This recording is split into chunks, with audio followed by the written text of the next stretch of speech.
নমস্কার বন্ধুরা, আজকের গল্পটা আমাদের খুব চেনা ফিল্ম ইন্ডাস্ট্রির গ্ল্যামারের পেছনের এক অন্ধকার আর অলৌকিক সত্য ঘটনা নিয়ে।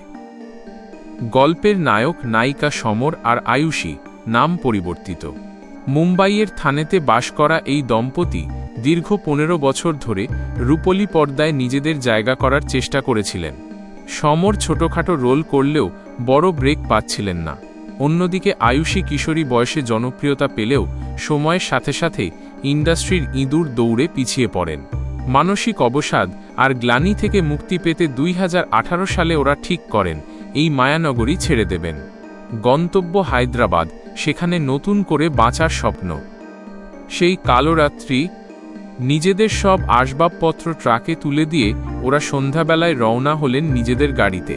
উদ্দেশ্য ছিল রাতভর ড্রাইভ করে পরদিন সকালে হায়দ্রাবাদ পৌঁছানো। রাত 9:30টার দিকে একটা ধাবায় পেট ভরে খাওয়ার পর শরীর আর দিচ্ছিল না। সমর ড্রাইভ করছিল, কিন্তু রাত 1টা নাগাদ ক্লান্তি যখন চরম সীমায়, তখনই হাইওয়ের পাশে একটা অদ্ভুত সাইনবোর্ড চোখে পড়ল।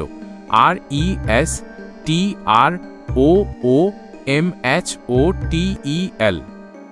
গুগল ম্যাপে ওই হোটেলের কোনো হদিশ ছিল না। ঘন জঙ্গলের মাঝখান দিয়ে আঁকাবাঁকা কাঁচা রাস্তা দিয়ে প্রায় 5 কিলোমিটার ভেতরে যাওয়ার পর ওরা পৌঁছাল সেই রিসর্টে। কিন্তু চারপাশ জনমানবহীন, নিস্তব্ধ। রিসেপশনে থাকা লোকটা নেশায় চুর হয়ে পড়ে আছে, তাকে জাগানো অসম্ভব।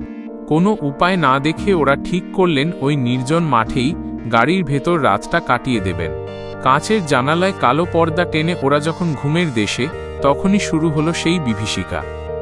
ফিসফিসানি আর সেই ভয়ঙ্কর হাসি। রাত 2টো, চারপাশ নিঝুম। হঠাৎ ফিসফিসানি শব্দে আয়ুষীর ঘুম ভেঙে গেল। মনে হচ্ছে গাড়ির ঠিক বাইরেই কেউ দাঁড়িয়ে কথা বলছে। সমর টর্চ জ্বালিয়ে দেখল বাইরে কেউ নেই, কিন্তু যেই না আয়ুষী জানালার পর্দাটা সরাল, ওরা দেখল এক বিভৎস দৃশ্য। এক অদ্ভুত লোক জানালার কাছে মুখ ঠেকিয়ে বড় বড় চোখ করে ওদের দিকে তাকিয়ে অট্টহাসি হাসছে। ভয়ে হিম হয়ে গেল ওদের শরীর। সময় নষ্ট না করে সমর গাড়ি স্টার্ট দিয়ে সেখান থেকে পালানোর চেষ্টা করল, কিন্তু হাইওয়েতে ওঠার আগেই বোঝা গেল চাকা ফেটে গেছে। গাড়ি যেন আর এগোতে চাইছে না। অশরীরী ধাওয়া। সমর যখন চাকা চেক করতে নামার প্রস্তুতি নিচ্ছে, ঠিক তখনই সেই হাসিওয়ালা লোকটা আবার উদয় হলো অন্ধকারের বুক চিরে। তার সাথে যোগ দিল এক ছায়ামূর্তি, একজন নারী, যার কোনো চোখ নেই, মুখটা বিভৎসভাবে খোলা। সমর তাড়াতাড়ি দরজা লক করে দিল। গাড়ি চলতে শুরু করল কোনো মতে, কিন্তু সেই অশরীরী দুজন মানুষ নয়, যেন জানোয়ারের গতিতে গাড়ির দুপাশ দিয়ে দৌড়াতে লাগল। পুলিশের ফোন লাগছে না, চারপাশে নিকষ কালো অন্ধকার। আয়ুষী আর কোনো পথ না পেয়ে আর্তস্বরে হনুমান চালিসা পাঠ করতে শুরু করল। সমরও যোগ দিল সেই প্রার্থনায়।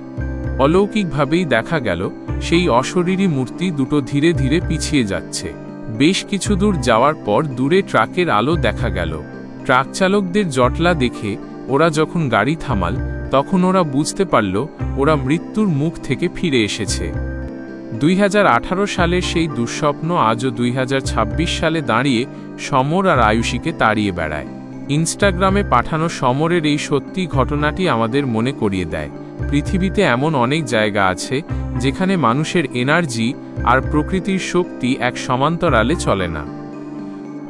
গল্পটা ভালো লাগলে অবশ্যই লাইক করবেন, আর নতুন সব অলৌকিক ঘটনার জন্য আমাদের চ্যানেলটি সাবস্ক্রাইব করে সাথে থাকবেন।